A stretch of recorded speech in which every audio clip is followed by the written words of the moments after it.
Welcome to the Truvisionaries 2026. Today I'm delighted to be joined by my friend Tatianna Taylor-Tait. Tatianna, how are you? Hello, I'm doing good. How are you, Leo? I'm very well. I'm all the better for seeing you, my friend. Congratulations on your inclusion in the Truvisionaries 2026. Thank you. It's an honor. Well, look, for our audience, let's get straight into our quick fire questions. So tell us, Tatianna, how and why did you get started in short-term rentals? Oh man, I feel like this is over a decade ago now at this point, and thinking back on it and like how far and like how much short-term rental experience as a host that I've endured over the years, it just sounds beyond me at this moment. But when I initially got started, I was at kind of a turning point in my life. I think back on it, and it was probably, to me at the time, one of the biggest rock bottoms in my mind. I had just dealt with the passing of my mother from a tragic car accident. I got laid off from my job, and at the same time, like a month later, my dog passed away. So I was feeling it, and I was in the middle of it, and as I'm grieving and going through all these things, I felt like lost. I had no sense of direction of what I wanted to do. I had no job. Really, the only thing I had was the 2-bedroom basement suite that I was living in at the time. With that being said, going through these changes and grieving, I just felt like I wanted to escape. And I wanted to get out of the environment that I was in and switch things up. So what I did is I decided to have my own eat, pray, love moment and kind of go on a solo adventure. Everything happens for a reason. Originally, I was supposed to go with someone else, but they bailed last minute, but I wasn't going to let that stop me. So what I did is I kind of heard people talking about, you can put your place up for rent on these apps called Airbnb and VRBO.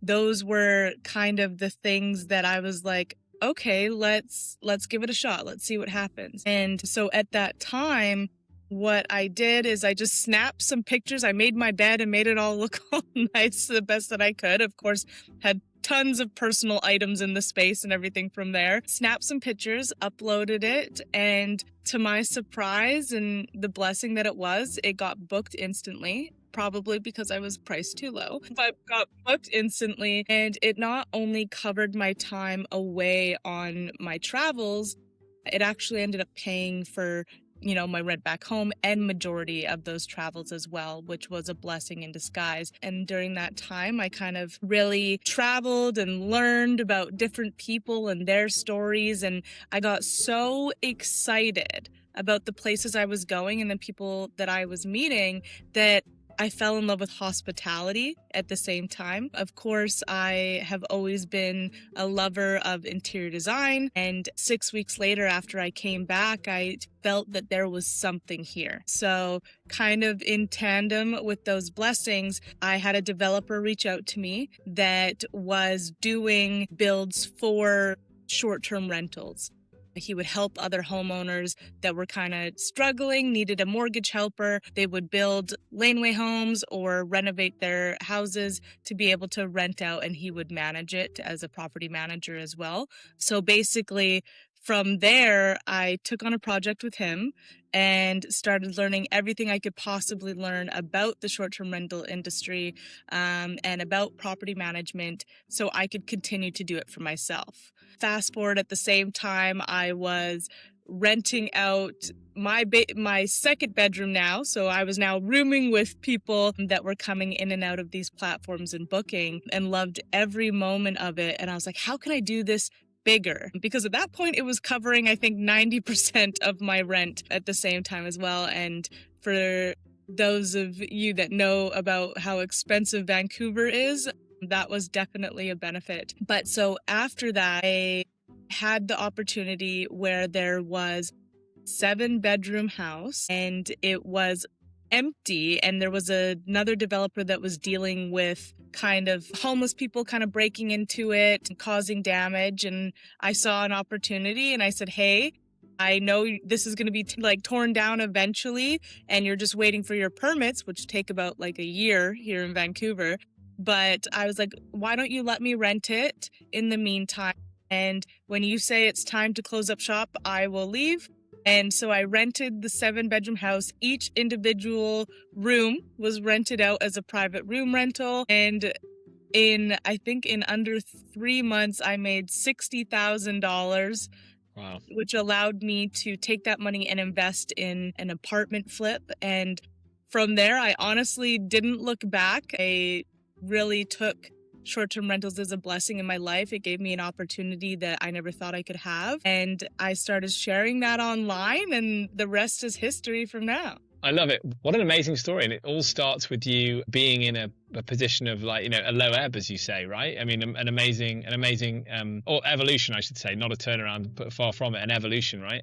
Fascinating. Tell us now, you'll have an interesting answer to this, I'm sure. What's the one thing that hosts are not doing that they should start doing? But the one thing that hosts are not doing, I feel like some hosts are doing this, but I feel like a lot of hosts need to really take how serious the guest journey is. That is a big thing, especially I'm always going to say great design, but the guest journey is what really helps carry the experience through. And so what that is from the moment your guest actually sees your listing online and is inclined to book it, all through to your first interaction with them, their first check-in period, the first stay of their experience, all the way to when they check out and after, and how you actually plan through that journey, and each point that your guest is going to interact not only with you as a host, but with the property, with the experiences or offerings that you have. That is what kind of sets the difference now in just, a normal Airbnb to one that is absolutely striving. Yeah, I think that's very, very true. I like that. It's good advice. And tell us, with the crystal ball out, looking into 2000 and beyond, where do you think the industry's heading? The industry is definitely still, I said this last year, but it's more than ever now. The industry is heading into even heavier into health and wellness. We're seeing more cold plunges, more properties that are actually branded specifically for wellness, to be able to accommodate retreats and its larger groups. That is definitely what we're seeing. People need that as much as possible this in 2026. But what we're also seeing is a shift again from, there was this big branding, this big design that was always in your face to stop the scroll, and there's lots of colors and there's lots of things happening and there's lots of amenities. And what we're seeing now is that shift back to quiet luxury. And that is something that I really think people should lean into towards, because, we're not even seeing it just in the short-term rental world. We're seeing it online through social media.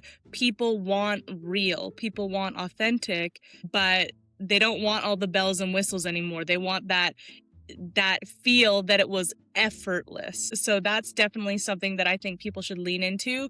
Of course, honing in on having certain amenities like those wellness features, but definitely quiet luxury is where I'm putting my guess for my crystal ball. It's going to go.